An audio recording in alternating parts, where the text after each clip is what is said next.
नमस्कार श्रोते हो. साहित्यिक आपल्या भेटीला या उपक्रमाच्या तिसऱ्या भागामध्ये आज ज्येष्ठ सामाजिक कार्यकर्त्या आणि कवयित्री सुशीलाताई खादीवाले हे उपस्थित आहेत. सुशीलाताई खादीवाले या आरोग्य विभागातून सुपरवायझर म्हणून ते सेवानिवृत्त झालेले आहेत आणि अगदी सुरुवातीपासून आरोग्य विभागात काम करत असताना त्यांनी सामाजिक क्षेत्रामध्ये सुद्धा खूप मोठ्या प्रमाणामध्ये काम केलेलं आहे. म्हणून त्या ज्या पद्धतीने कार्यकर्ते आहेत, कवयित्री आहेत आणि एक चांगल्या वक्त्या म्हणून सुद्धा ते अनेकांना परिचित आहेत. मुळात परिवर्तनाच्या क्षेत्रामध्ये काम करणं तितकं सोपं नसतं. सुशीलाताई खादीवाले आणि त्याचबरोबर शिवाजीराव खादीवाले हे जे दाम्पत्य आहे, हे दाम्पत्य मागच्या 40-50 वर्षापासून अगदी निस्वार्थपणे महाराष्ट्र अंधश्रद्धा निर्मूलन समितीमध्ये त्यांनी काम केलेलं आहे. आजही ते काम करत आहेत. महाराष्ट्र अंधश्रद्धा निर्मूलन समितीच्या वेगवेगळ्या पदावर, तालुका, जिल्हा स्तरीय पदावर ते कार्यरत होत्या. त्यांनी काम केलेलं आहे. सुशीलाताई खादीवाले तर या उदगीर तालुक्याच्या महिला प्रमुख म्हणून त्यांनी 20 वर्षापूर्वी आपला कार्यकाळ किंवा आपला पदभार त्यांनी स्वीकारलेला होता. आणि हे सगळं करत असताना खरं तर आज काही प्रमाणामध्ये वैज्ञानिक जनजागृती झालेली आहे, परंतु 25-30 वर्षापूर्वी अंधश्रद्धा निर्मूलनाच्या संदर्भामध्ये काम करणं आणि तेही ग्रामीण भागामध्ये, खेडेगावामध्ये जाऊन काम करणं हे मनावर तितकं सोपं नव्हतं. हे एका अर्थाने प्रवाहाच्या विरोधामध्ये जाण्यासारखं होतं की ज्या पद्धतीने एखादी नदी आहे, पूर्वेकडून पश्चिमेकडे जात असते आणि तेव्हा पोहणारा जो व्यक्ती असतो तो जर पूर्वेकडून पश्चिमेकडे पोहत असेल तर त्याला फारसं असं म्हणजे अवघड जात नाही. पोहणं त्याच्यासाठी खूप सोपं असतं. परंतु नदीचा प्रवाह हा पूर्वेकडून पश्चिमेकडे जात आहे आणि पोहणाऱ्याला पश्चिमेकडून पूर्वेकडे जायचं आहे. तर हे अतिशय आव्हानात्मक अशा पद्धतीचं काम असतं, प्रवाहाच्या विरोधामध्ये पोहत जाणं. आणि त्याच पद्धतीने 20-25 वर्षापूर्वी खादीवाले दाम्पत्य यांनी किंवा सुशीलाताईंनी त्यांची जी तळमळ होती की संत तुकारामांनी म्हटल्याप्रमाणे बुडती हे जन न देखवे डोळा, येतो कळवळा म्हणून या कळवळ्यातूनच त्यांनी खऱ्या अर्थाने या वेगवेगळ्या प्रबोधनात्मक अशा कार्यात, सामाजिक संघटनेमध्ये त्यांनी सहभाग नोंदविलेला होता. आणि हे सगळं काम करत असताना या समाजातल्या ज्या काही व्यथा आहेत किंवा समाजातलं जे दारिद्र्य आहे, समाजातली जी अंधश्रद्धा आहे, म्हणजे लोक लहानसहान गोष्टीसाठी दवाखान्याकडे जात नाहीत, कुठल्या तरी बुवाकडे जात असतात किंवा कुठल्या तरी ढोंगी साधू संतांकडे जात असतात आणि त्या ठिकाणी जाऊन आपल्याला जे काही आजार झालेला आहे तो आजार कमी होईल असं त्यांना वाटत असतं. परंतु श्रोते हो, यातून मोठ्या प्रमाणामध्ये सामान्य माणसांचं शोषण देखील होत असतं. आजार तर थांबतच नाही, पण शोषण होत असते. याची जी चीड आहे, ती खंत सुशीलाताईंनी आपल्या अनेक व्याख्यानातून, आपल्या कवितेतून व्यक्त केलेली आहे. अगदी म्हणजे पायाला भिंगरी बांधून फिरावं अशा पद्धतीने शिवाजीराव खादीवाले आणि सुशीलाताई खादीवाले या सामाजिक कार्यामध्ये सातत्यानं, ते अगदी निस्वार्थपणे, कशाची अपेक्षा नाही. कारण आज आपण पाहतो की समाजामध्ये वेगवेगळ्या क्षेत्रामध्ये अनेक लोक काम करत असतात, परंतु त्यांच्या कार्यामागे कुठेतरी थोडासा एक स्वार्थ सुद्धा आपल्याला दडलेला दिसून येतो. म्हणजे आपलं समाजासाठी आपलं काहीतरी देणं लागतं, समाजासाठी आपण काहीतरी काम केलं पाहिजे. या समाजाच्या विद्यापीठामध्ये काम करत असताना आपल्याला पगार मिळणार नाही, आपल्याला एखादं प्रमाणपत्र मिळणार नाही, परंतु आपलं कर्तव्य आहे की आपण या समाजाच्या विद्यापीठामध्ये काम केलं पाहिजे. कारण अनेक असे घटक आहेत या समाजामध्ये, ते अतिशय दुर्बल आहेत. सुशीलाताई खादीवाले यांनी जे काम केलेलं आहे त्यामध्ये वैज्ञानिक जनजागृतीचं तर काम त्यांनी केलेलंच आहे. अनेक परिषदामध्ये, वेगवेगळ्या संमेलनामध्ये त्यांनी सहभाग नोंदवलेला आहे. अनेक ठिकाणी त्यांनी गायनाच्या माध्यमातून, सादरीकरणाच्या माध्यमातून समाजाला त्यांनी विचार करायला भाग पाडलेला आहे. परंतु त्याचबरोबर राष्ट्रीय कुटुंब कल्याण कार्यक्रम असेल, कुष्ठरोगाच्या संदर्भातला असेल, किंवा कुपोषण निर्मूलन, वृक्षारोपण आणि पर्यावरण, अशा कितीतरी वेगवेगळ्या क्षेत्रामध्ये त्यांनी सातत्यानं काम केलेलं आहे. म्हणजे आपण निसर्गाला जपलं पाहिजे आणि त्याचबरोबर खऱ्या अर्थाने समाजामध्ये समता निर्माण झाली पाहिजे, समता प्रस्थापित झाली पाहिजे, या व्यापक अशा उद्देशाने सुशीलाताई खादीवाले यांनी कार्य केलेलं आहे. ते आजही कार्य करत असताना आपल्याला दिसून येतात. एकंदरीत महाराष्ट्रामध्ये जर आपण असा विचार केला, कारण अनेकदा आपण पाहत असतो की बऱ्याच दाम्पत्याची जी विचारधारा आहे, म्हणजे पतीची एक विचारधारा असेल तर काही प्रमाणात पत्नीची एक विचारधारा असते. परंतु असे फार कमी उदाहरण आहेत बोटावर मोजण्या इतके की ज्यांची दोघांची सुद्धा विचारधारा एकच आहे आणि दोघांची सुद्धा निष्ठा ही एकाच विचारावर, एकाच संघटनेवर आहे, आणि ते म्हणजे हे खादीवाली दाम्पत्य. म्हणून यांचं जे कार्य आहे, खरं तर यांचं कार्य मी सांगण्यापेक्षा महाराष्ट्र अंधश्रद्धा निर्मूलन समितीचे जे प्रमुख होते नरेंद्र दाभोळकर यांनीच या दाम्पत्यावर एक लेख त्यांनी लिहिलेला आहे. 10 जून 2002 साली युवा सकाळ या दैनिकामध्ये स्वतः नरेंद्र दाभोळकरांनी लेख लिहिलेला आहे.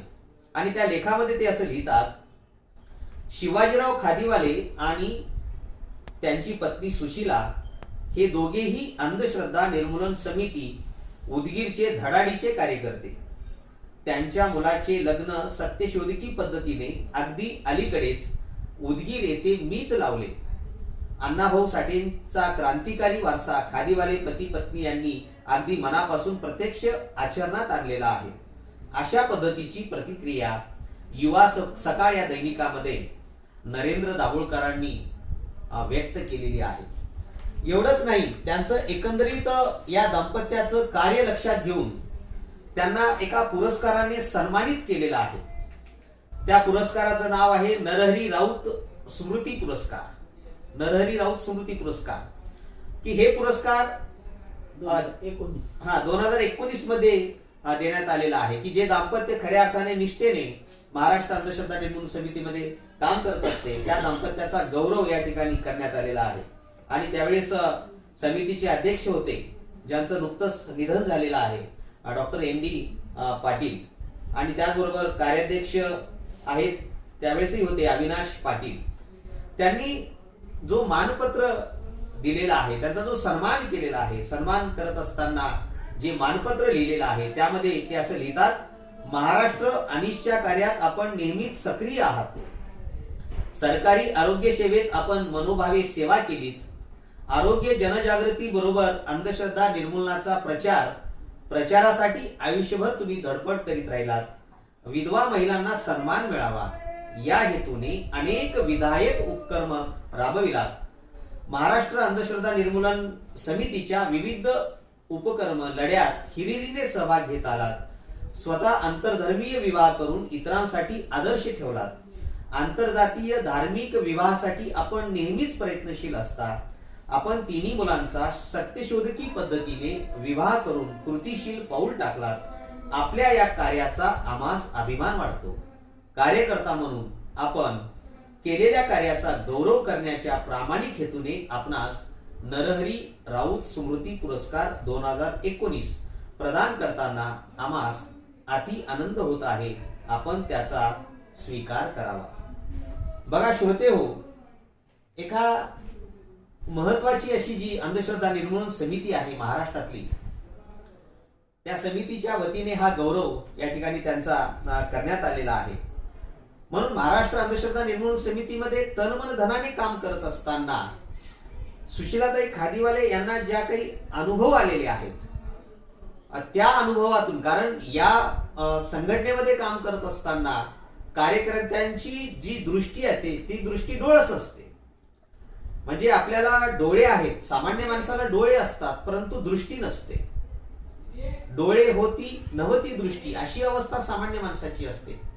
परंतु महाराष्ट्र अंधश्रद्धा निर्मूलन समितीमध्ये काम करत असताना जो काही सच्चा कार्यकर्ता असतो, प्रामाणिक कार्यकर्ता असतो, त्याची जी दृष्टी असते ती दृष्टी डोळस असते.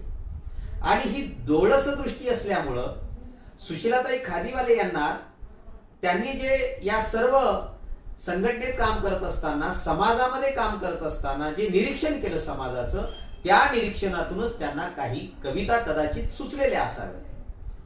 म्हणून त्यांनी एक कविता संग्रह त्यांचा एक प्रकाशित झालेला आहे, परिवर्तनाच्या वाटेवर.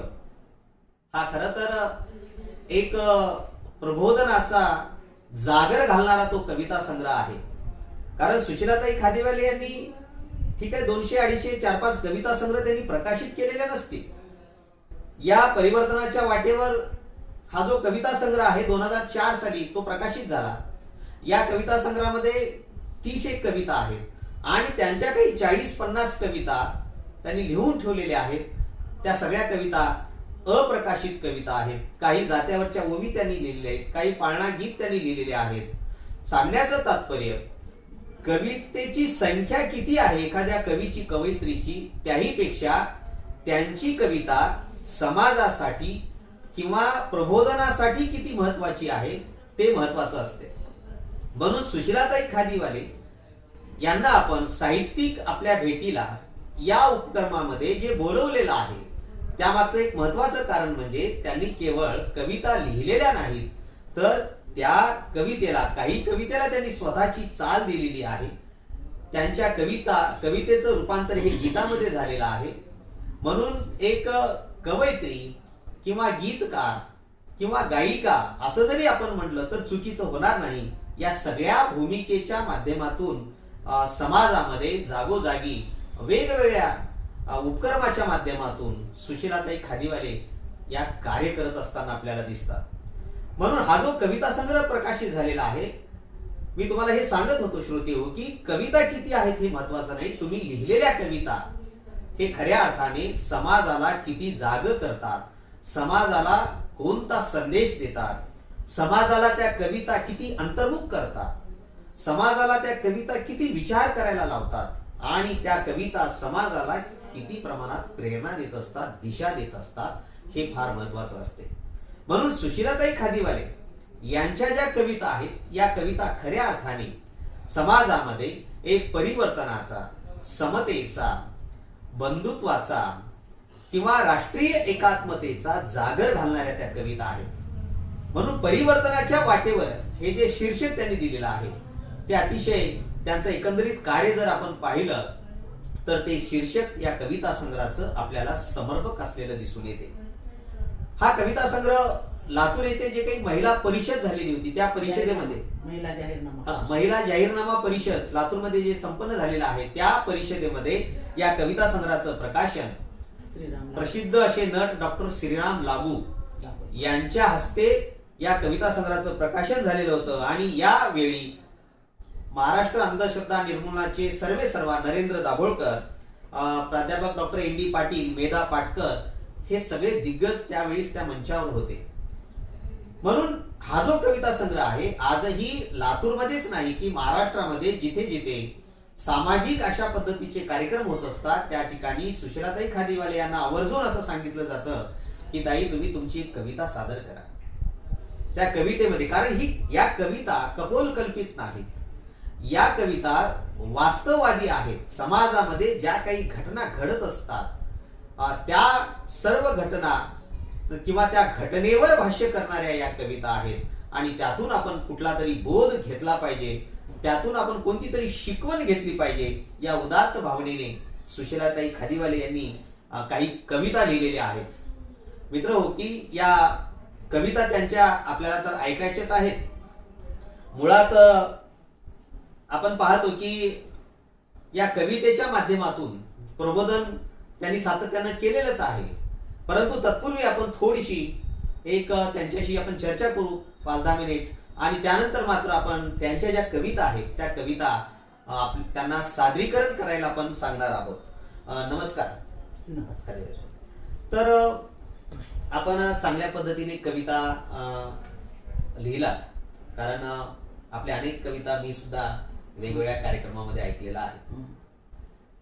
तर समाजामध्ये काम करत असताना म्हणजे असं तुम्हाला केव्हा वाटलं की आपण कविता लिहिलं पाहिजे, आणि त्याचबरोबर या कविता तुम्हाला कसं सुचत गेल्या, आणि नेमकं तुम्ही कवितेला केव्हापासून सुरुवात केलात लिहायला?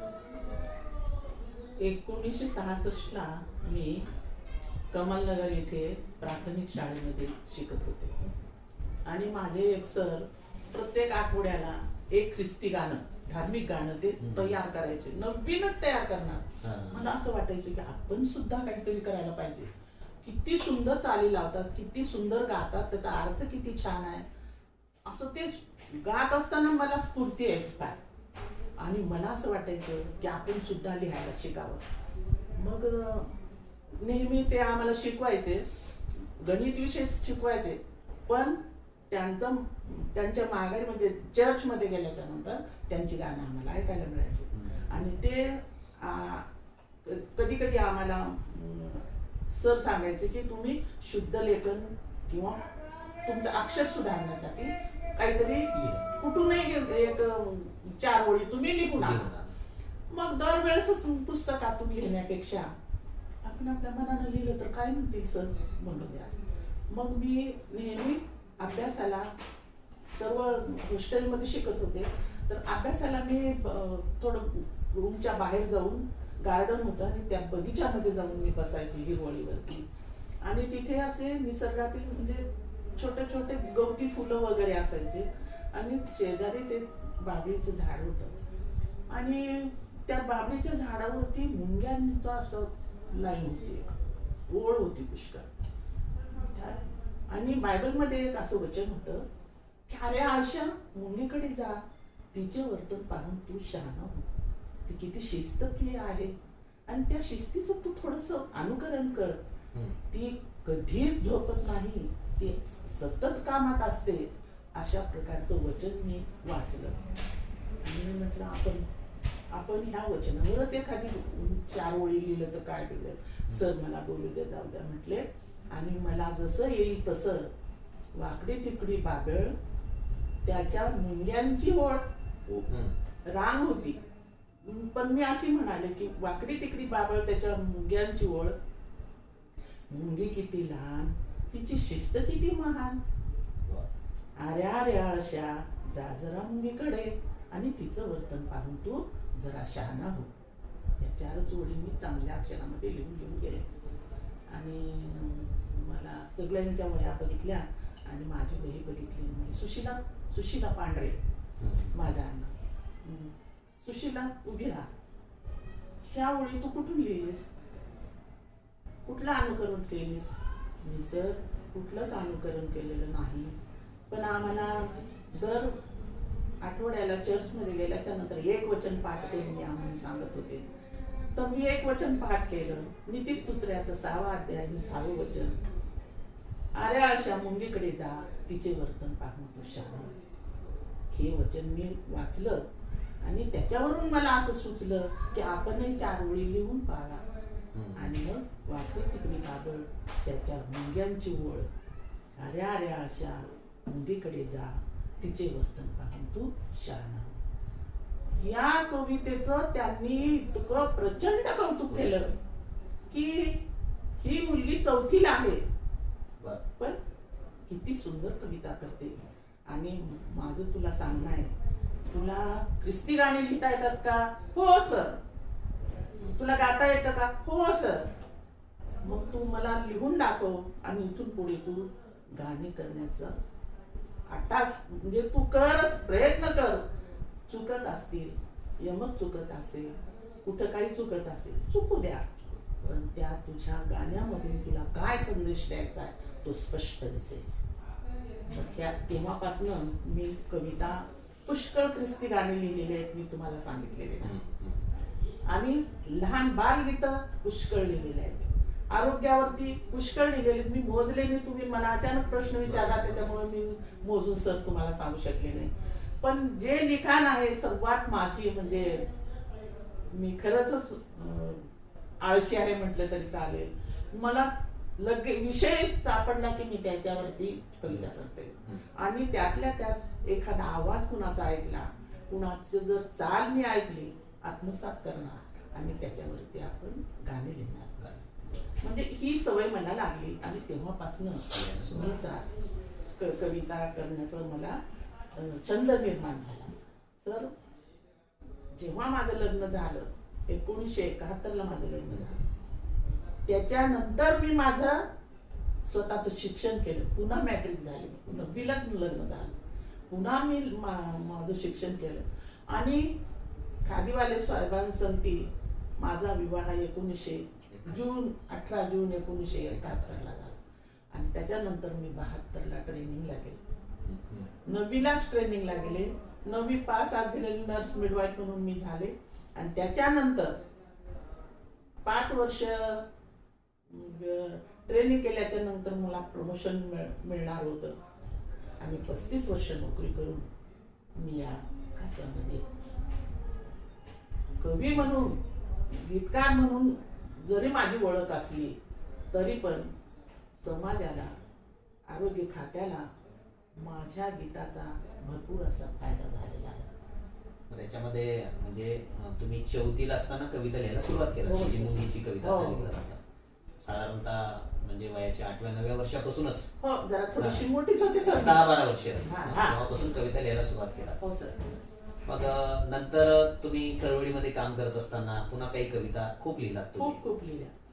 तर कवितेच्या माध्यमातून समाजाचं प्रबोधन होऊ शकते असं तुम्हाला वाटते का? एक. आणि दुसरं, तुम्ही तुमच्या कविता कोणत्या कोणत्या कार्यक्रमामध्ये म्हणजे लोकांना वाचून दाखवलं, गाऊन दाखवलं? पुष्कळ कारण शाळेमध्ये आम्हाला आरोग्य तपासणीसाठी जावं लागायचं. तिथं लेकरांना माझं आरोग्याचं गीत असायचंच. लहान लेकरांना आरोग्य शिक्षणपर गीत मी तिथं गायचे. हळदी कुंकाचा कार्यक्रम असला त्या ठिकाणी माझं हमखास गाणं राहायचं. हा, तिथं पण गायचे. पाळणा असला तिथं माझं गाणं राहणार. ज्या ठिकाणी महिला म्हणजे गरोदर आहे पहिल्यांदा, तर त्या ठिकाणी डोहाळे जेवणाचा कार्यक्रम व्हायचा, तिथेही मी ती गायचे. त्याचप्रमाणे भजन कार्यक्रमामध्ये तिथेही गायचे. आणि खेड्यामध्ये आपल्या गाडगे बाबा अभियान राबवायचं. आणि त्या अभियानामध्ये सुंदर सुंदर गीत, पोवाडे वगैरे पुष्कळ लोक गायचे. पण मला जे यायचं ते मी तिथं गाऊन दाखवून त्यांचं प्रबोधन करायची मला सवय लागली सर तेव्हापासून. श्रोतेहो, आता आपण सुशीलाताईंच्या काही कविता आपण या ठिकाणी ऐकणार आहोत. मुळात एखादी कविता वाचून दाखवणं, कविता खूप महत्वाची आहे.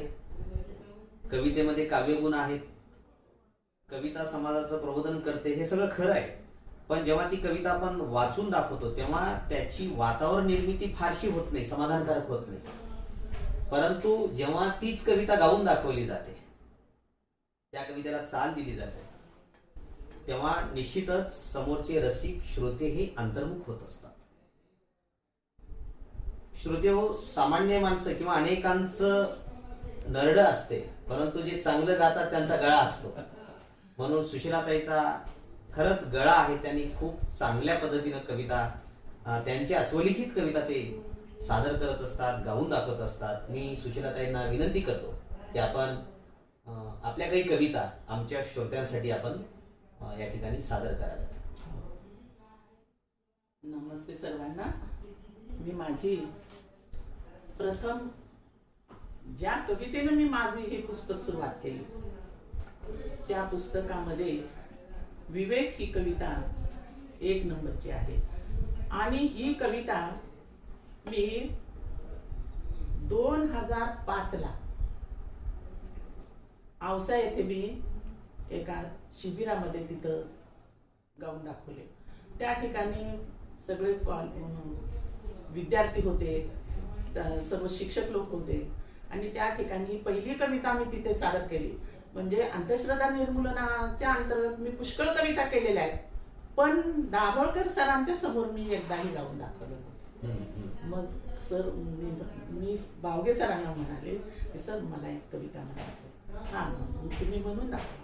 आणि त्यांना खूप आनंद झाली आणि ही कविता मी विवेक ही कविता प्रथम सादर केली.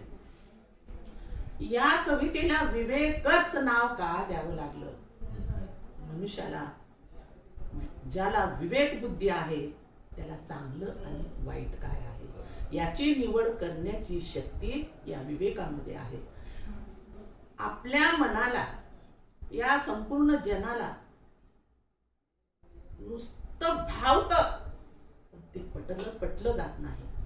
आणि हे मला सांगायचं होतं, पण ते कसं सांगावं कळत नव्हतं. मग माझ्या कशा तरी शब्दामध्ये मी माझ्या विवेक या कवितामध्ये विवेक शिकवण्याचा प्रयत्न केला. तुम्ही सर्वांनी शांतचित्ताने ऐकून घ्या. या कवितेचं नाव आहे विवेक. आणि आमच्या कोणत्याही मीटिंगच्या सुरुवातीला एखादं गीत गायचं. याला चाल आहे, हे असे आहे तरी पण हे असे असणार नाही, याची चाल मी या पुस्तकामध्ये घेतली आणि लावलेली आहे. हे पुस्तक आणि तुम्ही सर्वजण शिकलेले माणसं, कोणी याच्यामध्ये अनपढ नाही. पण मी तुम्हाला आडानी समजत नाही, पण तुम्ही सर्व कसे आहेत? तुम्ही सर्व सुशिक्षित आहेत, ज्ञानी आहेत. पण मला तुम्हाला डोळस बनायची विनंती आहे की तुम्ही ही कविता ऐकून तुम्ही स्वतः डोळस बना. डोळे आहेत पण आंधळा आहे असं कसं म्हणता हो? डोळे आहेत पण आंधळा आहे असं कसं म्हणता तुम्ही? नाही, आहेत डोळे, पण बुद्धीला चालना देऊन विवेक बुद्धीची निवड करणं हे सगळ्यात महत्वाचं आहे. म्हणून याच्यामध्ये या कवितेमध्ये आवाहन केलेले आहे की या संपूर्ण समाजामध्ये वावरत असताना जातीयता, प्रचंड अंधश्रद्धा, अज्ञान, पुन्हा स्त्री पुरुष समानता तर अजिबात नाही. स्त्रियाला कमी लेखलं जातं, नवस सायस केलं जातं आणि पशुबळी दिला जातो. पशुबळी कशासाठी द्यायचा? अहो, एखाद्याचा बळी द्यायचा म्हणजे किती कठीण प्रसंग आहे तो. आणि तशी वेळ कुणाला येऊ नये, कोणी करूही नये. पण या निसर्गानं सर्वात महान बुद्धिमत्ता दिली फक्त मानवाला.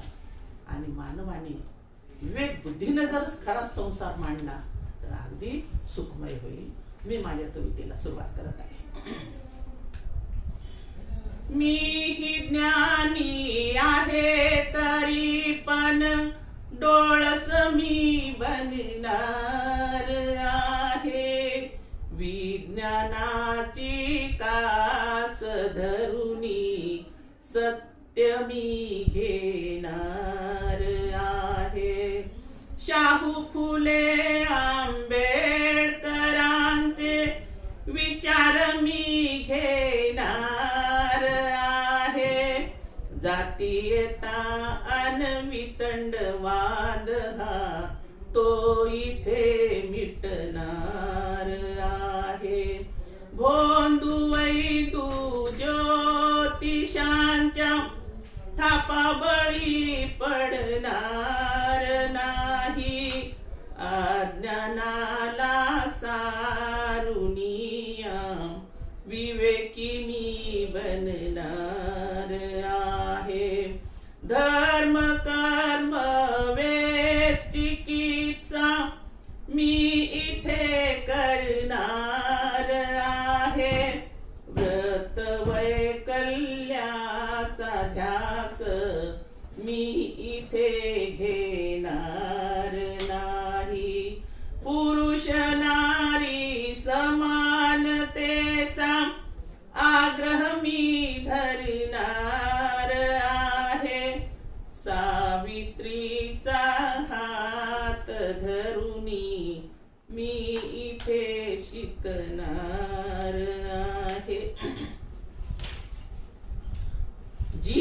जीव तेथे विवेक जाणुनी मोडुआ घोऱ्या प्रथांना विज्ञानाची कास धरुनी जाणू जीवांच्या व्यथांना आणि सचे हो आम्ही शिपाई चालू विज्ञानाची वाट अंधश्रद्धा सारुनिया उगवू विजयाची पहाट उगवू विजयाची पहाट उगवू विजयाची पहाट. धन्यवाद मॅडम. श्रोते हो, ही कविता आपण आता ऐकलेली आहे की विवेक नावाची कविता, ज्या कवितेमध्ये त्यांनी सांगितलेलं आहे की एखादा माणूस ज्ञानी आहे पण तो डोळस आहेच असं म्हणता येत नाही आपल्याला. म्हणजे काही न शिकलेली माणसं खूप असतात समाजामध्ये. त्यामध्ये बहिणाबाई चौधरी आपल्याला माहित आहेत. त्यांनी काही शिक्षण घेतलं नव्हतं, परंतु त्या डोळस कवयित्री होत्या. डोळस कवयित्री होत्या. सर मला असं वाटतंय की एखादी व्यक्ती खूप भाषण चांगलं करत असेल किंवा दुसऱ्यांना पटवत असेल, पण मला काय जाणवलं की जेव्हा मी कविता म्हणते तेव्हा त्या सर्व श्रोते, आता तुमचं सर्वांचं लक्ष माझ्याकडे होतं. बरोबर. मग मी तोंडानं बोलत होते, तुमचे कानही ऐकत होते, तुमचे डोळे म्हणजे तुमचे जे ज्ञानेंद्रिय आहेत ते सर्व माझ्याकडे खेचून घेतलेले होते. या आवाजाकडे तुम्ही लक्ष नका देऊ, फक्त या विचार काय आहे ते महत्वाचं, तो महत्वाचा आहे. श्रोते हो, मी उदाहरण तुम्हाला देत होतो बहिणाबाई चौधरींचं. तर बहिणाबाई चौधरी शिकलेल्या नव्हत्या, परंतु त्यांनी जन्म आणि मृत्यू याच्यातला जो फरक आहे ते त्यांनी तो फरक सांगितलेला आहे काही एका शब्दामध्ये. कारण याच्यामध्ये विज्ञानामध्ये सुद्धा अध्यात्मामध्ये वेगवेगळ्या पद्धतीने विचार केला जातो जन्म आणि मृत्यूचा. पण बहिणाबाई चौधरी असं म्हणतात की आला सास गेला सास देवा तुझ रे तंतर अरे जगन मरण एका श्वासाचं. अगदी बघा, बहिणाबाई शिकलेल्या नव्हत्या ना सर, पण किती सुंदर त्यांनी मांडलं, विचार मांडला. ते असं म्हणतात की सदा जगाच्या कारणी चंदना वाणी जो झिजला अरे स्वतःमध्ये त्याने देव दिसला. बहिणाबाई शिकलेल्या नव्हत्या, परंतु त्या डोळस होत्या. नको नको रे ज्योतिषा हात नका माझा पाहू, माझं भविष्य हे मला माहित आहे असं बहिणाबाईंनी सांगितलेले. म्हणून सुशीलाताईंनी ही जी कविता सादर केलेली विवेक नावाची, की या कवितेमध्ये त्यांनी अनेक संदर्भ दिलेले आहेत.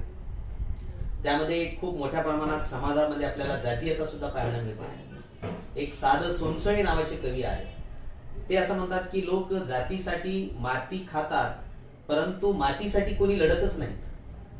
लोक जातीसाठी माती खातात परंतु मातीसाठी कोणी लढतच नाही. बंधुता तरी कशी जोपासावी की जातीशिवाय पान हालतच नाही. ही खंत त्या कवीने आपल्या कवितेतून व्यक्त केलेली आहे. म्हणून अगदी चांगला संदेश आपण या कवितेतून दिलेला आहे. श्रोतेहो, आता आपण दुसरी कविता त्या ठिकाणी ऐकणार आहोत. समतेची ज्योत. आपण समाजामध्ये असं पाहतो, असं चित्र आपल्याला दिसतंय की मुलगाच हवा, मुलगी नको. मुलगी झाली की त्या आई वडिलांचं काहीतरी पाप माग घडलेलं आहे म्हणून त्यांच्या नशिबाला मुलगी आली असं समजलं जाते. आणि मुलगी ही वंशाचा दिवा, मुलगा आहे पण मुलगी ही वंशाचा दिवा नाही. पण मुलापेक्षा मुलगी बरी, प्रकाश देते दोन्ही घरी. अहो, ती तिच्या आई वडिलांचं पण नाव करते आणि तिच्या सासरचं पण नाव करते, परंतु याच्यामध्ये आपला देश, आपला संसार, आपलं घर गाव सगळं पुरुष प्रधान संस्कृतीनं नटलेलं आहे. पण त्यामध्ये आपली जन्मदात्री आई आहे, तिच्याही तोंडून नको बाई मला मुलगाच हवा. वडील म्हणतात अरे रे नको नको नको, मुलगा किंवा मुलगी आहे हे आपण तपासायला जाऊया आणि स्त्री भ्रूण काढून टाकून आपण मोकळे होऊया. पण ही खंत मी एक कवयित्री म्हणून मला फार लागली आणि याची आपल्याला नितांत गरज आहे. आणि समाजामध्ये हा एक कलंक आहे की नारीला एक श्वास घेऊन या पृथ्वीवरती जगण्याचा सुद्धा अधिकार आपण हिरावून घेतो. हे निसर्गाचा असमतोल आहे आणि हे बरोबर नाही असं मला वाटलं. आणि स्त्री पुरुष समानता, स्त्री भ्रूण हत्या याच्यावरती औरंगाबाद इथे माझी ट्रेनिंगला बोलवलं आणि त्यांनी वेळ दिला. सुविचार, एखादे घोषवाक्य तयार करा किंवा 5 मिनिटाचं एक गीत गाऊन दाखवा. मी म्हटले बाबा आता इतकं सुंदर शिकवलं होतं आम्हाला. आणि मला असं वाटलं की स्त्री भ्रूण हत्या बंदी हा कायदाही आलाय, पण त्याची अंमलबजावणी आपण समाजात करू शकत नाही आणि हे आपण केलंच पाहिजे असं मला वाटलं. आणि मी ट्रेनिंग मध्ये असताना त्या ठिकाणी हे गीत तयार केलं. आणि या गीताचे बोल आहेत पहा. मानवाला नाही कळले उद्याचे अरिष्ट, गर्भपरीक्षणाने केला स्त्री भ्रूण नाश. उद्या कोणतं आपल्यावर संकट येणार आहे हे मनुष्याला कळालं नाही. खरं तर निसर्ग आपला समतोल राखतो. मुलगा मुलगी इकडे कुठं कोण्या गावामध्ये मुलगी जन्मली असेल तर कुठं मुलगा जन्माला आलाच पाहिजे. कारण हा निसर्ग समतोल आपण निसर्गाने हा समतोल राखलेला आहे, पण मानव जातीने हा समतोल बिघडवून टाकलेला आहे. तर या ठिकाणी स्त्री भ्रूण हत्या बंदी कायदाही आला आणि याचा प्रचार प्रसार करावा. सगळे डोळस बनावेत. लोकांनी मुलगा किंवा मुलगी तपासायला जाऊ नये याच्यावरती सगळ्यात जास्त भर देण्यात आला. आणि मग मी हे गीत तयार केलं आणि तिथेच गाऊन दाखवलं. इतक्या टाळ्या वाजवल्या माझ्यासाठी. मी एक अक्षरशः मला एवढा आनंद झाला आणि याच्यासाठी फार चांगलं मला प्रशस्ती पत्र मिळालं. आणि त्यांनी मला इकडच्या तालुक्यामध्ये स्त्री भ्रूण हत्या बंदी कायदा आल्याच्या नंतर प्रत्येक ठिकाणी डॉक्टरांवर चेक करण्यासाठी माझी नेमणूक केली. म्हणजे एक 5 डॉक्टरांचा संघ तयार केला आणि त्याच्यामध्ये मला सहभागी घेतले की सिस्टर तुम्ही पण चला. पण हे काम खूप कठीण आहे. मी त्याच्यामध्ये जास्त भाग घेतलेला नाही. असे म्हणजे जे डॉक्टर होते अशांनाही जाऊन आपण स्वतः तपासणं म्हणजे मला थोडंसं बरं वाटलं नाही. तरी पण मी त्यांच्या संगती जायचे आणि ह्याच्यामध्ये आमची नेमणूक करण्यात आली. पण आम्हाला जाऊन काही म्हणजे हे करायचं नव्हतं. फक्त इथं ऑपरेशन वगैरे केले जातात का एवढंच चौकशी करायचं होतं. मग मला त्या ठिकाणी हे सगळं आठवलं आणि हे गीत मी तयार केलं. सरांना खूपच आवडलं. त्यावेळेस डॉक्टर गायकवाड हे जिल्हा आरोग्य अधिकारी होते आणि त्यांना भयंकर भावलं आणि त्यांनी मला हे प्रत्येक शिबिरामध्ये गायला सांगायचं. काय कवितेचं नाव काय? समतेची ज्योत.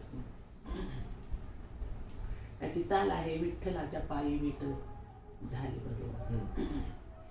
मानवाला नाही कळले उद्याचे अरिष्ट, गर्भपरीक्षणाने केला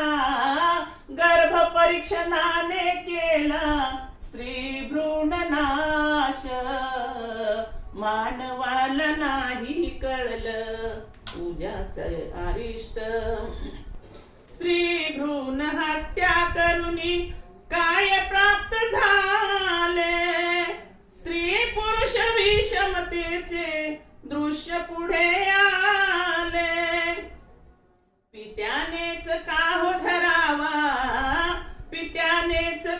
धरावा मुलाचा हव्यास.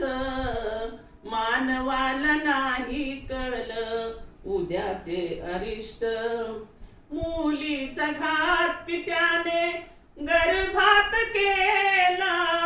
स्त्री भ्रूण हत्या बंदी कायदा आला. न्यायभंग करणाऱ्याला सामदाम दंड. मानवाला नाही कळलं उद्याच अरिष्ट, गर्भपरीक्षणाने गर्भ परीक्षणाने केला स्त्री भ्रूण नाश, मानवाला नाही कळलं उद्याचे अरिष्ट. पुत्र कन्या दोन्ही जगती असावे समान, माता विश्व निर्माता ही जगी धन्य जाण. भावाच्या त्या बहिणीचा, भावाच्या त्या बहिणीचा नका करू अंत, मानवाला नाही कळलं उद्याचे अरिष्ट. पुत्र वंशदीप आहे मान समाजात, वंश ज्योती कन्या आहे जाण रे जगात. आरोग्य शिक्षणाने लावू, आरोग्य शिक्षणाने लावू समतेची ज्योत, मानवाला नाही कळलं उद्याच अरिष्ट. वीर संत जन्मी आले मातेच्या पोटी, देशभक्त शास्त्रज्ञ ही धन्य झाले जगती. लिंग भेद सारून अवघा, लिंग भेद सारून अवघा सुखी करू पंथ, मानवाला नाही कळलं उद्याच अरिष्ट, मानवाला नाही कळलं उद्याचे अरिष्ट. धन्यवाद. श्रोतेहो, समतेची ज्योत ही कविता सुशीलाताईने या ठिकाणी सादर केलेली आहे. स्त्री पुरुष समानतेच्या संदर्भामध्ये हो 19व्या शतकामध्ये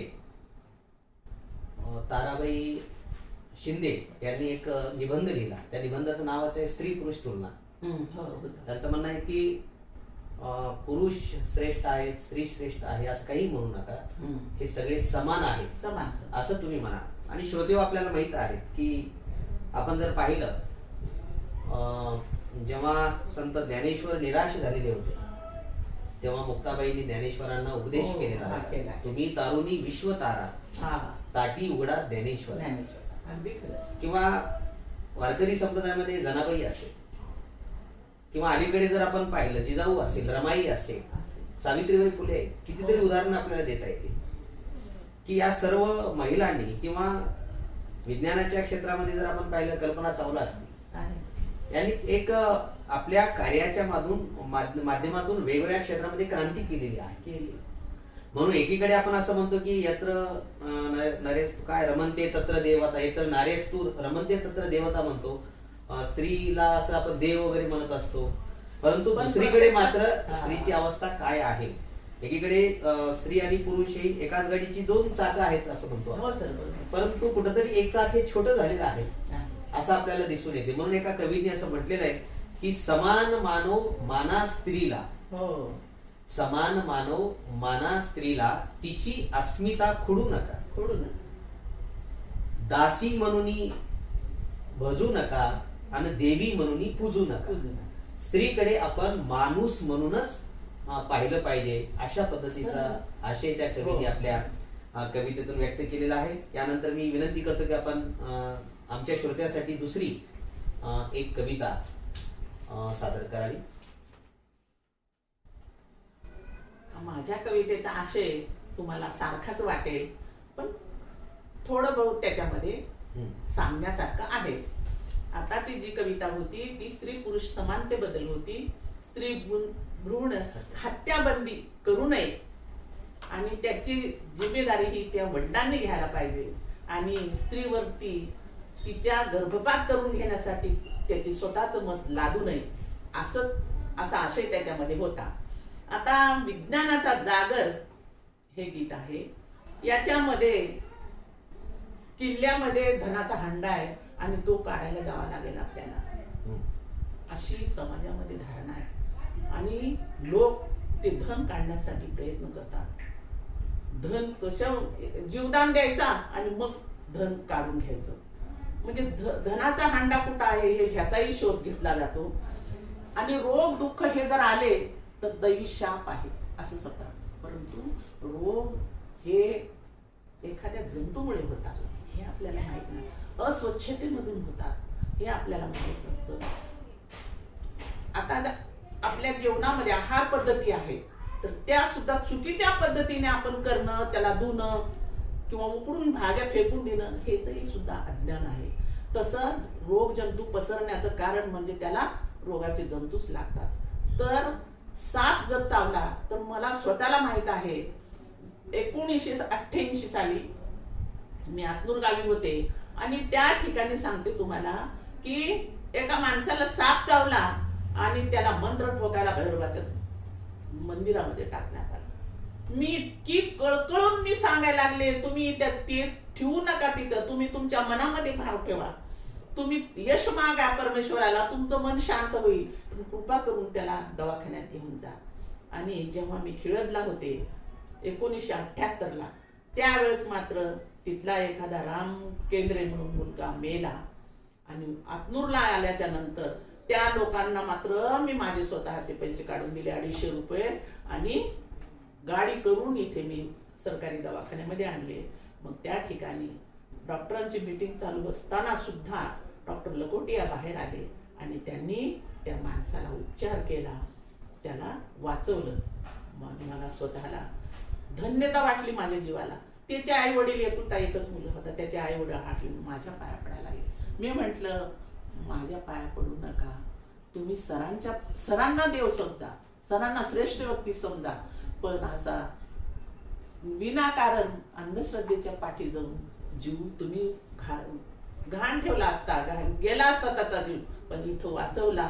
हे वरदान आहे विज्ञानाचं आणि त्याच्या संदर्भामध्ये हे गीत आहे, मी गाऊन दाखवते.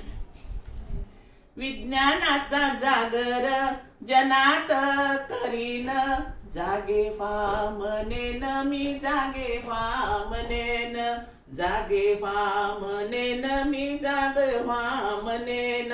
धनाचा गहंडा जीवदान येईना, धनाचा गहंडा जीवदान येईना.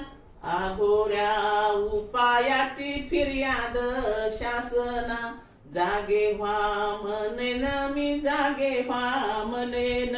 रोग दुःख हे आजार जंतूने बेजार, वैद्यकीय उपचार सल्ला मी घेतीला. जागे व्हा म्हणेन मी, जागे व्हा म्हणेन. सर्पदंश होता ग मंत्र विभूती कशाला, दवाखाना उशाला मी उपचार घेतीला. दवाखाना उशाला मी उपचार घेतीला. बाळाच्या जन्माची जन्मकुंडली कशाला, ट्रिपल पोलिओ लसी माझ्या बाळाला देईन. जागे व्हा म्हणेन मी, जागे व्हा म्हणेन. देवाच्या देवाला मुरळी पोतराज कशाला, देवाच्या देवाला मुरळी पोतराज कशाला. शाळा माझ्या गावाला मी शिकाया धाडीन, जागे व्हा म्हणेन मी, जागे व्हा म्हणेन. नवस सायासे पुत्र न प्राप्ती कुणाला, वैद्यकीय सल्ला दिला तपासा दोघाला. वैद्यकीय सल्ला दिला तपासा दोघाला. स्वर्ग आणि नरकाचा वाद जन्म मरणाचा, अंधश्रद्धा निर्मूलनाचा वसा मी घेतीला. जागे व्हा म्हणेन मी, जागे व्हा म्हणेन. मेलेल्या बापाचं श्राद्ध तर्जन कशाला, मेलेल्या बापाचं श्राद्ध तर्जन कशाला. जित्यापणी दे रे घास भुकेल्या बापाला, जित्यापणी दे रे घास भुकेल्या बापाला. शास्त्रज्ञ बंधूंनी शोध किती ग लाविले, आठवावरून जरा जनासी सांगेन. जागे व्हा म्हणेन मी, जागे व्हा म्हणेन. छान कविता आहे. श्रोते हो, वैज्ञानिक दृष्टिकोन रुजविणारी ही कविता आहे. आजही आपण ग्रामीण भागामध्ये पाहतो, भानामती, जादूटोना या संदर्भामध्ये खूप मोठ्या प्रमाणामध्ये लोकांचं शोषण होत आहे. आणि यासाठीच नरेंद्र दाभोळकरांनी खरं तर आपलं आयुष्य त्यांनी चंदनापणे झिजविलं. एवढेच नव्हे तर शेवटी त्यांना स्वतःचा जीव देखील गमवावा लागला. म्हणून शहरापेक्षाही ग्रामीण भागातलं सुशीलाताई वातावरण अंधश्रद्धा निर्मूलनाच्या संदर्भात जर आपण पाहिलं की इतक्या सगळ्या भांपक अशा स्वरूपात कल्पना आहेत सगळ्या ग्रामीण भागामध्ये. बापरे बापरे, खूप आपण आहे. कल्पना करू शकत नाही. कल्पना करू एखादी शकत अमावस्या आली की मग एखादी स्त्री हा, तिला भुकत अंगात बसते. येणं, भुकत बसणं वगैरे हा जो प्रकार आहे हा खूप मोठ्या प्रमाणात. कोणाची मग शेळ्या मेल्या, जनावर मेलं, झाड वाळलं, हे सगळं कोणीतरी केलं. हे जे काही आहे सगळं या माध्यमातून की एक दैवी जो दहशतवाद आहे ग्रामीण भागामध्ये हो, हो. चालू असलेला आपल्याला दिसून येतो. म्हणून एक या माध्यमातून आपण संदेश दिला की खरं तर आपण विज्ञानाच्या अंगाने आपण गेलं पाहिजे. विज्ञानाचा जागरच नावच आहे. कवितेची सुरुवात आहे विज्ञानाचा जागर आहे. विज्ञानाचा जागर. म्हणून या कवितेतून सुशीलाताईंनी अनेक ठिकाणी एक वैज्ञानिक जनजागृती व्हावी, वैज्ञानिक जाणीवा लोकांमध्ये खऱ्या अर्थाने त्या प्रकट व्हाव्यात किंवा त्याची जाणीव त्यांना झाली पाहिजे म्हणून हा संदेश त्यांनी या कवितेतून दिलेला आहे. मी पुन्हा एकदा विनंती करतो की आपण अजून एखादी कविता आपण या ठिकाणी आमच्या श्रोत्यांसाठी सादर करावी. साहित्यिक आपल्या भेटीला या उपक्रमामध्ये सुशीलाताईंनी 2-3 कविता चांगल्या पद्धतीने गाऊन दाखवलेल्या आहेत. अजूनही आपण एक 2-3 कविता त्यांच्या ऐकणार आहोत. मी विनंती करतो की आपण अजून एखादी कविता सादर करावी. प्रियांनो, मला तुम्हाला या ठिकाणी सरांमुळे भेट घातली आणि माझ्या सुप्त गुणाला त्यांनी वाव दिले, न्याय दिला. खरा मी पुष्कळ कविता तयार केल्या आणि त्या तशा डांबून ठेवलेल्या होत्या. मी कधी कुणाच्या म्हणजे जेव्हा मी सर्व्हिस मध्ये होते तेव्हा मी तुमच्या भेटीला यायचे, तेव्हा मी प्रत्येक गावामध्ये माझी कविता झालेली आहे. प्रत्येक ज्या ज्या ठिकाणी म्हणून कोणते कार्यक्रम व्हायचे त्या कार्यक्रमामध्ये सुद्धा मी गीत गायलेली आहेत. पण आता मी रिटायर झाले आणि माझ्या सगळ्या कवितांवरती पांघरून पडलेलं होतं. पण सर माझ्या घरी आले आणि त्यांनी ह्या माझ्या कवितेला नवीन उजाळा दिला, नवीन विचार दिला आणि तुम्ही गाऊन दाखवा, तुमचा काय संदेश आहे आम्ही ऐकणार. आणि मग ते निमंत्रण मला मिळाल्यामुळे मी तुमच्या भेटीला आले. आता मी तिसरी कविता सादर करत आहे. त्या कवितेचं नाव आहे शिक्षण. शिक्षण म्हटलं की मुलगा शिकला पाहिजे, मुली शिकायची काही गरज नाही. बरोबर आहे, ठीक. मुलीला शिकवायचं कशासाठी? कारण तिला आपल्या घरून दुसऱ्याच्या घरी जायचं, तिथं तिला चांगला संसार करावा लागेल, तिला स्वतःचा न्याय स्वतःच करून घ्यावा लागेल. प्रत्येक ठिकाणी तिला स्वतः निर्णय घ्यावा लागतो. आणि घरी गेल्याच्या नंतर बायकांना एक सवय खूप बघा कशी आहे. ती सवय म्हणजे दागिने काय घातले, हुंडा किती द्या, पण दागिने पहिले काय घातले ते पाहिजे. प्रियांनो, मला असं म्हणायचंय की दागिन्यापेक्षा, सोन्यापेक्षा तुमचं शिक्षण फार महत्वाचं. कारण हे शिक्षण कोणी चोर नेणार नाही आणि धनी टाकणार नाही. जोपर्यंत आपण शिक्षणाची ताकद आपल्यामध्ये आहे तोपर्यंत आपण स्वतःचा निर्णय स्वतः घेऊ शकतो. आज देशाला स्त्री शिक्षणाची खूप गरज आहे. पुरुष शिकायला लागले, मोठ्या मोठ्या पदावर जायला लागल्यात, परंतु आजही मुलींचं शिक्षण मागे पडलेलं आहे. लवकरात लवकर विवाह करण्याचं त्यांच्यावरती बारी यायला लागलेली आहे आणि स्त्रिया ह्या शिक्षणाकडे ओढल्या जात नाहीत. शहरी वातावरणामध्ये हे वातावरण आता बिघडले म्हणजे सुधारलेलं आहे, पण खेडेगावामध्ये मात्र मुलगी थोडी शहाणी झाली, उपवर झाली म्हणतात आणि तिला शाळेला जायचं रोखलं जाते. तर माझ्या या कवितेमधून हुंडा पद्धती, तिचं शिक्षण, ह्या गोष्टीवरती जास्त भर दिलेला आहे आणि त्याच्यावरती मी ही कविता सादर करत आहे. या कवितेचं नाव आहे शिक्षण. नको दागीन लेवायला सोनं, मला हवं ग बाई शिक्षण. नको दागीन लेवायला सोन, मला हवं ग बाई शिक्षण.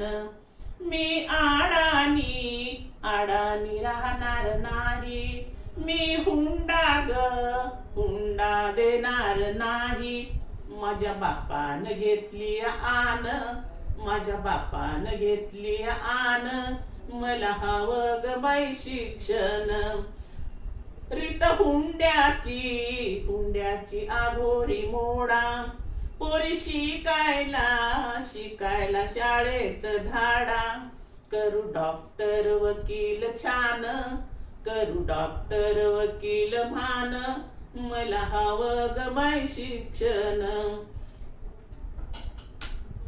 कन्या जन्माचा कशाला करता खेद, पुत्र कन्येत कशाला करता भेद. पिढी उद्याची भावी पिढीची माता जाण, मला हवं ग बाई शिक्षण. घडा पापाचा भरला म्हणता, म्हणून पोटाला पोरीच आल्या म्हणता. कन्याकुळाची ज्योती दोन, मला हवं ग बाई शिक्षण. कन्याकुळाची ज्योती दोन, मला हवं ग बाई शिक्षण. जनमानसात ज्ञानाची लावू ज्योत, राव ज्योतिबा सावित्रीचा धरू हात. काढू अंधश्रद्धेची घाण, काढू अंधश्रद्धेची घाण, मला हवं ग बाई शिक्षण. भावी पिढीच्या मातेची तुम्हाला आन, नको गर्भात अजानतेचा खून. सुना जाईल दिवाळी सण, सुना जाईल दिवाळी सण, मला हवं ग बाई शिक्षण. पहा, या ठिकाणी स्त्री भ्रूण हत्या याच्यावरती बंदी घालावी आणि भावी पिढीची माता, भावी पिढीची बहीण ही मारू नये अशी विनंती मी या कवितेमध्ये केलेली आहे. आणि ही कविता शिक्षणाचा आग्रह धरणारी आहे, शिक्षणाचा जागर घालणारी ही कविता आहे. श्रोतेहो, या कवितेची जी चाल आहे, इंग्रजीत भालेरावांची एक कविता खूप लोकप्रिय झालेली आहे. काट्या कुट्याचं गावाकडे जाऊन माझ्या दोस्ता. तर आपल्याला माहित आहे की 19व्या शतकामध्ये सुद्धा फुले दाम्पत्यांनी हा प्रयत्न केलेला आहे शिक्षणासाठी. सावित्रीबाई फुलेंनी स्वतः शिक्षण घेऊन महिला शिकल्या पाहिजेत असं त्यांना वाटत होतं. आणि महात्मा ज्योतिबा फुलेंनी सुद्धा विद्येविना मती गेली, मतीविना नीती गेली, नीतीविना गती गेली, गतीविना वित्त गेले, वित्तविना शूद्र खचले, इतके अनर्थ एका अविद्येने केले असं महात्मा ज्योतिबा फुलेंनी म्हटलेलं आहे. म्हणून शिक्षणाचा जागर घालणारी ही अतिशय चांगली कविता आहे. मला वाटते अनेक शाळा महाविद्यालयातून सुद्धा पुष्कळ ठिकाणी ही कविता सादर केली. जास्त म्हणजे सर किशोरी मुली ज्या त्यांच्यासाठी इतक्या सुंदर सुंदर कविता आहेत दुसऱ्या. तर या ठिकाणी नारी स्वतःला दासी समजली जाते आणि समाजामध्ये सुद्धा नारीचं स्थान जे आहे ते पुरुषापेक्षा कमी समजलं जातं. ही एक ठेवलेली आहे, दासी आहे, ही काम करणारी आहे, हिला 5 मिनिटाचं काम संपलं का संपलं. म्हणजे तिच्या वाट्याला नेहमी जे कमी लेखलेला आहे, कमीपणा ज्याच्यामध्ये आहे तोच हिस्सा आम्हाला उचलावा लागतो. कारण मी सुद्धा एक पत्नी आहे, पण मला सुद्धा दासी समजलं जातं. तर हे दासी समजणं हे आपलं शिक्षणातून प्राप्त झालेलं ज्ञान नाही, हा न्याय नाही, हा समाजाच्या विरोध आहे, विरोधाभास आहे. आणि हा विरोध होऊ नये. स्त्रीला समानतेचं वागणं द्यायला पाहिजे. स्त्री पुरुष समानता आहे म्हणून नुसतं तोंडाने सांगतो पण वागणं नसतंय. तर हेच खरं म्हणजे मनाला खटकतं. आणि हे जाण्यासाठी म्हणून आपल्याला काहीतरी केलं पाहिजे. म्हणून या कवितेमध्ये मी नवीन भारताची नारी आहे, मी क्रांती करणारी आहे माझ्या ज्या मनामध्ये असलेल्या अंधश्रद्धा आहेत त्या मी फेकून देणार. मी खूप शिक्षण घेणार, मी पदवीचं शिक्षण घेणार आणि मागं कधी राहणार नाही. अशा प्रकारचं या आशय या कवितेमध्ये आहे. मी गाऊन दाखवतो. मीन दासीपती पुण्या देवाची, मीन दासीपती पुण्या देवाची, मी नारी आहे नव भारताची, मी नारी आहे नव भारताची. आम्ही देणार नाही गहुंडा, नको शोषण बाजारू धंदा. मी ग कन्या हे क्रांती ज्योतिबाची, मी ग कन्या हे क्रांती ज्योतिबाची, मी नारी आहे नव भारताची. माझ्या हातात दुधारी लेखनी, माझी जात आहे जैशी ती वाघिणी, माझी जात आहे जैशी ती वाघिणी. माझ्या ओठात स्फूर्ती विजयाची, मी नारी आहे नव भारताची. मीन यल्लम्मा जोगीन शरणी, जैशी युद्धभूमी झाशीची राणी. देते झुगारून प्रथा ही अघोरी, मी नारी आहे नव भारताची. मी न जाणार बळी अज्ञानाची, मी धरीन कास आज विज्ञानाची. मी बनेन विवेक वाहिनी उद्याची, मी नारी आहे नव भारताची. मी शिकण्यास करीन बंड, अवघा भुशवीन भारत खंड. मी पाईक संविधान समतेची, मी पाईक संविधान समतेची, मी नारी आहे नव भारताची. मी अंधरुडी शोषण बनणार, त्यास विज्ञान चित्त करणार.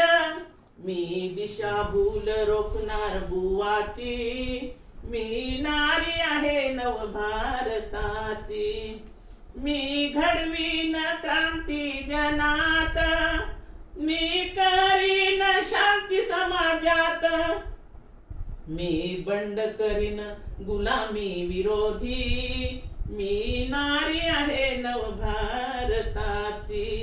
नाही परडी ग माझ्या हातात, जन परिवर्तन माझ्या हातात. ज्योत संस्कार बनेन विज्ञानाची, मी नारी आहे नव भारताची. आम्ही पायीक नव्या युगाच्या, चला मोड प्रथा देवदासींच्या. मी धरीन वाट महान क्रांतीची, मी धरीन वाट महान क्रांतीची. मी नारी आहे नव भारताची. श्रोते हो, ही कविता खरं तर एक महिलांची जी अस्मिता आहे ती अस्मिता जागृत करणारी ही कविता आहे की आपण काही कमी नाही आणि कुठंतरी आपण कमी आहोत असं न विचार करता आपण खरं तर ती स्वाभिमानानं आपण पुढे गेलं पाहिजे, संघर्ष केलं पाहिजे, लढलं पाहिजे, शिकलं पाहिजे. आज आपण पाहतो सुचेताताई की सर्व क्षेत्रामध्ये महिला खूप चांगल्या पद्धतीनं काम करत असताना दिसतात आपल्याला. तर श्रोते हो, खूप कविता आहेत सुचेताताईंच्या. आपण त्यांच्या परिवर्तनाच्या वाटेवर या कविता संग्रहातील या कविता ऐकलेल्या आहेत, परंतु काही त्यांच्या अप्रकाशित कविता आहेत. खूप कविता आहेत अप्रकाशित. त्यांनी बऱ्याच कविता असं एकत्र ठेवल्या नाहीत अजून. त्या कागदावर या वही त्या ठिकाणी त्यांनी लिहून ठेवलेले आहेत.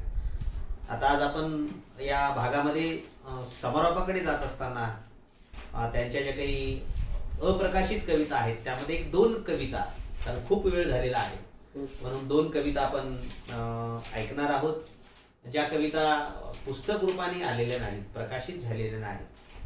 परंतु सुशीलाताईंच्या या कवितेने समाजाला खऱ्या अर्थाने जागं केलेलं आहे. समाजाला एक प्रकारचं दिशा देण्याचं काम त्यांच्या कवितेने केलेलं आहे. म्हणून अप्रकाशित असलेल्या ज्या काही कविता आहेत त्यामध्ये एक 2 कविता आपण या उपक्रमामध्ये या भागामध्ये घेणार आहोत. मी सुशीलाताईंना विनंती करतो की आपल्या अप्रकाशित ज्या काही कविता आहेत त्या कविता आपण श्रोत्यांसाठी सादर कराव्या. आज मी जी ही कविता म्हणणार आहे त्या कवितेचं नाव आहे अमरज्योत. आपला देश स्वतंत्र होण्यासाठी सरहद्दीवरती नौजवान लढत असतो, पण तो स्वतःच्या पत्नीपासून दूर असतो, आईपासून दूर असतो आणि ही घरातली सगळी मंडळी डोळ्यामध्ये अश्रू पाणी आणून रडत असतात की माझा मुलगा सरहद्दीवर आहे. पण त्याच्या तोंडातून कसे बोल निघतात की आई तू डोळ्यात हसू आणू नको, तुझ्या गालावर माझ्या पत्नीच्या गालावर सुद्धा हसू पाहिजे, कारण मी आज देशासाठी लढत आहे, तर माझा देश स्वतंत्र झाला पाहिजे. अशा प्रकारची जिद्द त्या युवकामध्ये आहे. त्या लढाईवर गेलेल्या आपला जो मुलगा आहे त्या मुलासाठी हे गीत रचलेलं आहे. आणि सुखदेव भगतसिंग हे सुद्धा फासावर गेले आणि त्यांनी सुद्धा या लढणाऱ्या माणसापेक्षाही कठीण प्रसंग त्यांच्यावरती ओढवला गेला आणि तोही त्याच्यामध्ये नमूद केलेला आहे. तर मी कसा तिथे लढतो याबद्दलचं याच्यात वर्णन आहे. बस मी तुम्हाला म्हणून दाखवतो. कवितेचं शीर्षक आहे अमरज्योत. अमरज्योत. कवितेचं शीर्षक आहे अमरज्योत. जय हिंद भूमी मला अभिमान, देशासाठी वाहिला माझा ग प्राण आई, देशासाठी वाहिला माझा ग प्राण. हातात घेऊन शत्रूचे शिर, रणांगणी लढतो आई बाळ तुझा वीर. नको रडू नको आई तुला माझी गान, रडू नको आई तुला माझी गान. देशासाठी वाहिला माझा ग प्राण आई, देशासाठी वाहिला माझा ग प्राण. झेलीन छातीवरी शत्रूचे वार, पळवीन शत्रूला पहाद पार. कंठात ओतूनी माझा ग प्राण, कंठात ओतूनी माझा ग प्राण. देशासाठी वाहिला माझा ग प्राण आई, देशासाठी वाहिला माझा ग प्राण. नको आई डोळ्यात आणू ग आसू, फुलू दे गालावर राणीच्या हसू. जय हिंद भारती माझी ग शान, जय हिंद भारती माझी ग शान. देशासाठी वाहिला माझा ग प्राण. भारत माता जय हिंद भूमी, लढतो ग बंधू भारतीय आम्ही. शूरवीर शिपाई देशाचा मान, शूरवीर शिपाई देशाचा मान. देशासाठी वाहिला माझा ग प्राण आई, देशासाठी वाहिला माझा ग प्राण. तुडवीन पायदळी चीनी पाकिस्तानी, ओठात माझ्या स्वातंत्र्याची गाणी. सळो पळो करीन शत्रूला रान, सळो पळो करीन शत्रूला रान. देशासाठी वाहिला माझा ग प्राण आई, देशासाठी वाहिला माझा ग प्राण. स्वातंत्र्याचा मी केला गपन, मिळविले स्वातंत्र्य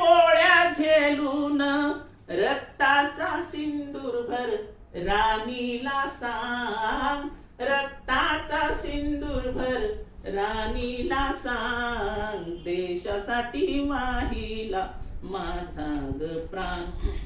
अमर क्रांतीची अमर ज्योत, होईन अमर युद्ध भूमीत.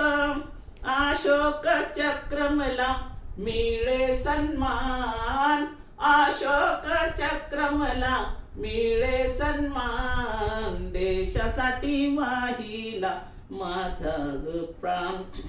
अमर झाले सुखदेव भगतसिंग, स्वातंत्र्य भारत बोला जय हिंद. उंच फडकू दे तिरंगी निशान, उंच फडकू दे तिरंगी निशान, देशासाठी वाहिला माझा ग प्राण आई, देशासाठी वाहिला माझा ग प्राण.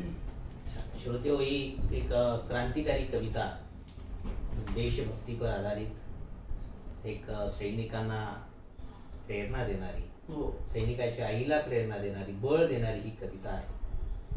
खरं तर हे काम चांगल्या पद्धतीनंच आई कसं करू शकते. मागे एक बातमी अशी वाचली मी की एक सैनिक शहीद झालेला होता. बरं. मग साहजिकच आहे, तो शहीद झालेला आहे, एकुलता एक होता, आणि आई खूप रडत होती. खूप दिवस गेले, पुन्हा आईचं रडणं चालूच होतं. अनेक दिवसानंतर त्या आठवणी आपल्या मुलाविषयी तिच्या मनामध्ये सतत येत होत्या. तेव्हा काहींनी विचारलं आईला की आता मुलगा काही परत येणार नाही, एकदा तो शहीद झालेला आहे, तर आता इतकं रडून तू तुझं सगळं म्हणजे आरोग्य वगैरे का तुम्ही खराब करून घेत असतो, तर थोडस आता तू रडू नकोस, आता काही मुलगा येणार नाही. तेव्हा श्रोते, आईनी दिलेलं जे उत्तर आहे ते उत्तर फार महत्वाचं आहे. तेव्हा आई असं म्हणाली की मी यासाठी रडत नाही, मला दुसरा जर मुलगा राहिला असता तर मी देशासाठी त्याला त्या भूमीवर मी पाठविलो असतो, त्याला सैनिकामध्ये त्याला पाठविलं असतं, आणि दुसरा मुलगा मला नाही यासाठी मला जास्त वाईट वाटतं, दुःख वाटते, अशी भावना त्यांनी व्यक्त केलेली आहे.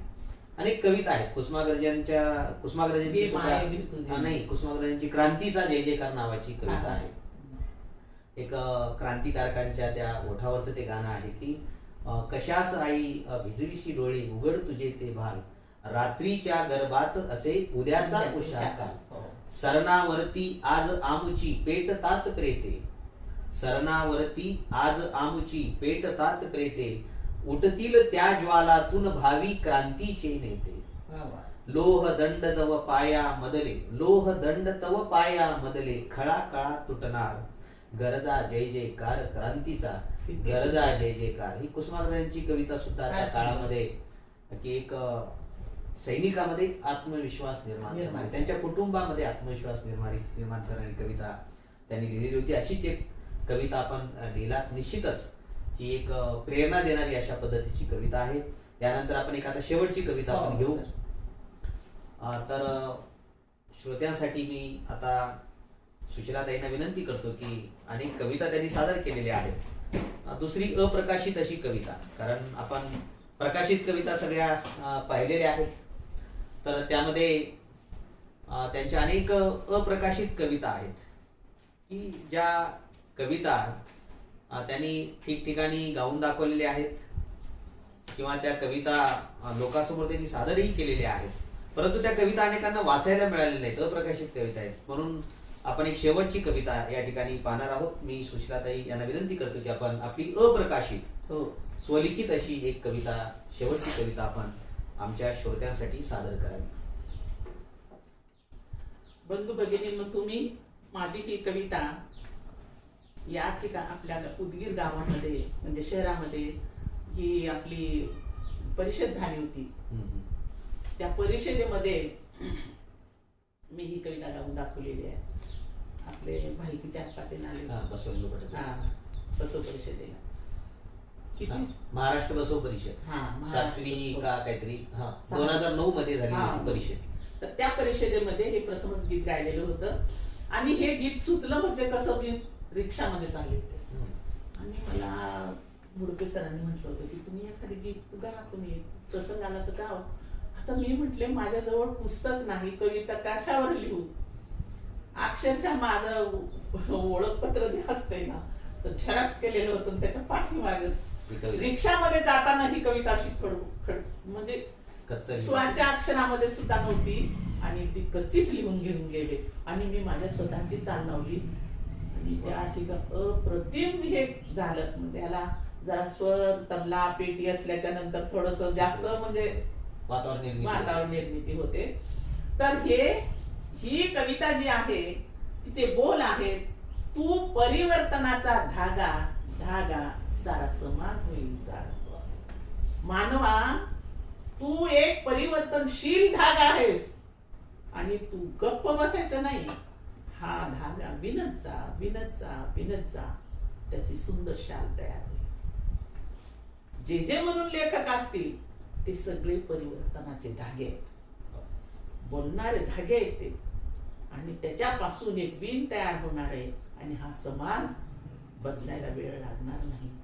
प्रत्येकानं अशी छोटी मोठी कविता म्हणून लोकांपर्यंत जर हा संदेश केला तर निश्चित आपल्या परिवर्तनाचा गाभा जो आहे तो आपण आत्मसात केल्याशिवाय राहणार. तर मी ही कविता म्हणून दाखवतो. मानवा मानवा उठ होऊनी जागा जागा उठ होऊनी जागा. तू परिवर्तनाचा धागा धागा सारा समाज होईल जागा. तू परिवर्तनाचा धागा धागा सारा समाज होईल जागा. नारी त्रिभुवन जगमातेला काले खशी कनिष्ठ तिजला. तू येशील का जन्माला जीवाला सारा समाज होईल जागा. गंडे दोरे सोंग कशाला सांग मंत्राने रोग कधी गेला. त्वरा उपचाराची घे जा सारा समाज होईल जागा. तू परिवर्तनाचा धागा धागा सारा समाज होईल जागा. सर्पदंशा मंत्र कशाला तू जाणार विज्ञानाला. त्वरा उपचाराची घेना जीवाला सारा समाज होईल जागा. तू परिवर्तनाचा धागा धागा सारा समाज होईल जागा. मोडू अंधरुडीचा घाट चालू विज्ञानाची वाट. मोडू अंधरुडीचा घाट चालू विज्ञानाची वाट. परिवर्तन जग बदलायला शिकायला सारा समाज होईल जागा. भीमघटना जग बदलायला शिकायला सारा समाज होईल जागा. नको हात रे ज्योतिषास स्मरकाय कवे कैलास. नको हात रे ज्योतिषास स्मरकाय कवे कैलास.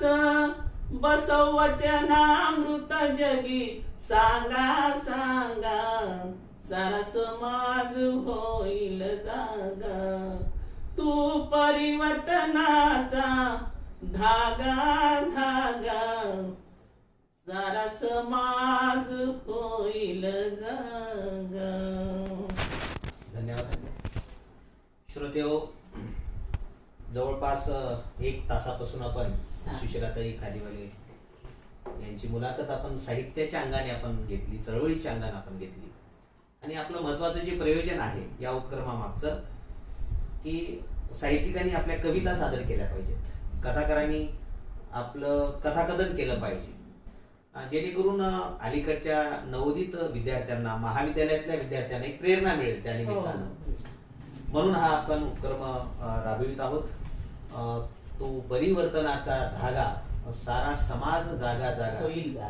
सारा समाज होईल जागा, असं एक आशावादी अशा स्वरूपातलं हे गीत आहे, ही कविता आहे. सुशीलाताईंनी आपल्या या साहित्यिक आपल्या भेटीला या उपक्रमामध्ये त्यांनी सादर केलेला आहे. सर, हे 12व्या शतकामध्ये हो हो महात्मा बसवेश्वरांनी सगळ्या जगाला संदेश दिला बरोबर. की तुम्ही कष्ट करा आणि बरोबर. परिश्रमामध्येच तुम्हाला देव भेटेल. बरोबर बरोबर हा किती सुंदर संदेश आहे तो. संदेश आहे. बरोबर. मग आपण इकडे तिकडे जाण्यापेक्षा खरा देव जर शोधायचे असेल तर बरोबर. महात्मा बसवेश्वरांची विवेक वचने आहेत, ती वचने निश्चित वाचायला पाहिजे, त्याचं अनुकरण केलं पाहिजे. खरं खरं. तर या कवितेच्या माध्यमातून त्यांनी जो संदेश दिलेला आहे तो संदेश फार महत्वाचा आहे.